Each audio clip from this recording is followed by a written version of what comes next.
నమస్తే, welcome to CM today. నేను మీ మధు. బుగ్గ రామలింగేశ్వర స్వామి ఆలయం అనంతపురం జిల్లా తాడిపత్రిలో ఉన్న ఒక ప్రాచీన దేవాలయం. ఇందులో శివుడు రామలింగేశ్వర స్వామిగా కొలువై ఉన్నాడు. సూర్యచంద్రులు ఎలాగో భగవంతుడు ఒక్కడేనని, ఆ భగవంతుడు శివుడేనని హిందువులు గట్టిగా నమ్ముతారు. ఈ భూమి మీద ఆ పరమేశ్వరుడు లేని చోటు, శివుడు లేని వస్తువు, శివుడు లేని ప్రాణి లేదని, అందరిలోనూ శివుడు ఉన్నాడని, అదే అద్వైత తత్వమని హైందవ సంస్కృతి తెలియచేస్తుంది. ఈ ముక్కోటి దేవుళ్లకు ఆది దంపతులైన శివపార్వతులకు మన దేశంలో ఎన్నో గొప్ప దేవాలయాలు ఉన్నాయి. వాటిలో వేటికవే ప్రత్యేకమైనవి. ఒక్కో ఆలయానికి ఒక్కో చరిత్ర ఉంది. అన్ని ఆలయాల్లోని ఒకటి అనంతపురం జిల్లా తాడిపత్రిలోని బుగ్గ రామలింగేశ్వర స్వామి దేవాలయం. ఇది అత్యంత మహిమాన్వితమైన దేవాలయం. అందమైన శిల్పకళా నిలయం.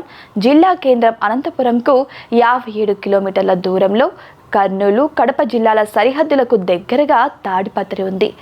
ఆ ఆలయ విశేషాలు మనం ఇప్పుడు తెలుసుకుందాం. ఆ తాడిపత్రిలోనే ఆ ఆలయం ఉంది.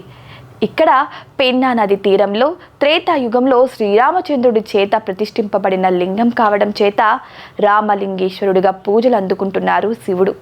భక్తుల నుంచి పూజలు అందుకుంటున్న రామలింగేశ్వరుడి ప్రతిమ త్రేతాయుగం కాలం నాటిది. బ్రాహ్మణుడైన రావణుని చంపడం వల్ల వచ్చే పాపం నుండి విముక్తి కొరకు సాక్షాత్తు శ్రీరామచంద్రుడే దేశంలో చాలా చోట్ల శివలింగాలను ప్రతిష్ఠించారు. అలా ప్రతిష్ఠించబడిన శివలింగాలలో ఇది కూడా ఒకటి అని చెప్పవచ్చు. ఆ శివలింగమే ఇప్పుడు ఆలయంలో పూజలు అందుకుంటుంది. విజయనగర రాజులు అంటే కళలకు అత్యంత గౌరవం ఇస్తారు అని చెప్పచ్చు. వారి పాలనా కాలంలో నిర్మించిన ఎన్నో కట్టడాలను కళాత్మకంగా నిర్మించిన చరిత్ర వారిది. ఈ రామలింగేశ్వర స్వామి వారి దేవాలయాన్ని కూడా అంతే అద్భుతమైన శిల్పకళతో నిర్మించిన ఘనత ఆ రాజులకే దక్కుతుంది. భక్తులు గర్భగుడిలోని ఆ పరమేశ్వరుని దర్శించినప్పుడు ఎంతటి భక్తి పారవశ్యానికి లోనవుతారో, అలాగే ఆలయ గోడల మీదున్న ఈ శిల్పాలకు కూడా అంతే ముగ్ధులవుతారు. రామాచారి అనే శిల్పకారుడు సుమారు 650 మంది సహాయంతో కొన్ని సంవత్సరాల పాటు కష్టపడి ఈ ఆలయాన్ని నిర్మించారు.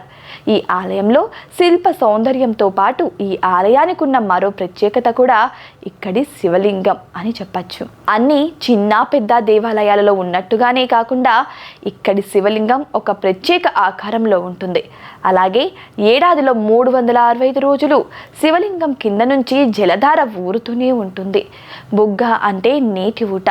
వర్షాలు లేకపోయినా, నీటి వనరులు ఎండిపోయినా సరే ఇక్కడ శివలింగం కింద నీరు ఊరుతూనే ఉంటుంది. ఈ క్షేత్రం పూర్తిగా నల్లరాతితో నిర్మించబడింది. పేరుకు పరమశివుడి దేవాలయమే అయినా ఈ గుడిలో మిగిలిన దేవతా మూర్తులు కూడా కొలువుదీరి ఉన్నారు.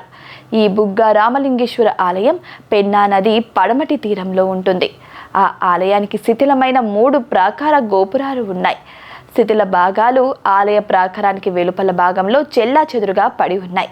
ప్రధాన ద్వారం నుండి లోపలికి వెళ్ళేటప్పుడు లోపలి కుడి ప్రక్కన గోపురంలో భాగంగానే మరో 2 దేవాలయాలు, అవి కోదండరామస్వామి ఆలయం ప్రధాన గోపురానికి ఎదురుగా దక్షిణ ముఖ ద్వారంతో ఉంటే, రాజరాజేశ్వరి అమ్మవారి ఆలయం మాత్రం పడమటి దిశ ముఖద్వారం కలిగి ఉంటుంది.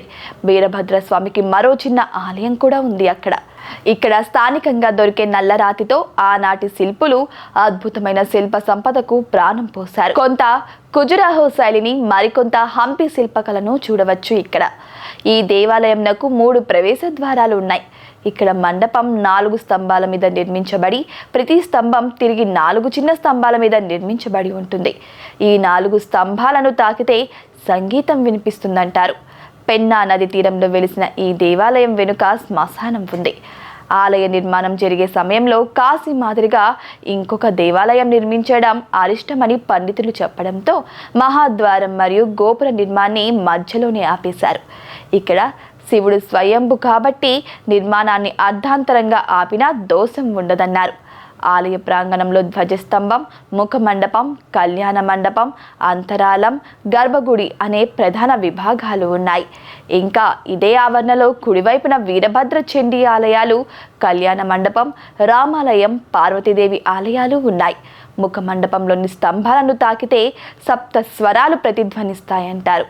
మండపాలపై రాతి పుష్పాలు, ఆలయ కుడ్యాలపై విజయనగర పాలకుల రాజముద్రిక అయిన వారాహం, సూర్యచంద్రులు, కత్తి కనిపిస్తాయి. కుడ్యాలపై నాట్యకారినిలా నృత్య భంగిమలు కన్విందు చేస్తాయి. మరియు శ్రీ మహావిష్ణువు దశావతారాలను మనోహరంగా మలిచారు శిల్పులు. ప్రతి సంవత్సరం మాఘమాసం బహుళ అష్టమి మొదలు పాల్గొన్న మాసం శుద్ధ తదియ వరకు 11 రోజుల పాటు రామలింగేశ్వరుని బ్రహ్మోత్సవాలు ఇక్కడ అత్యంత వైభవంగా జరుగుతాయి.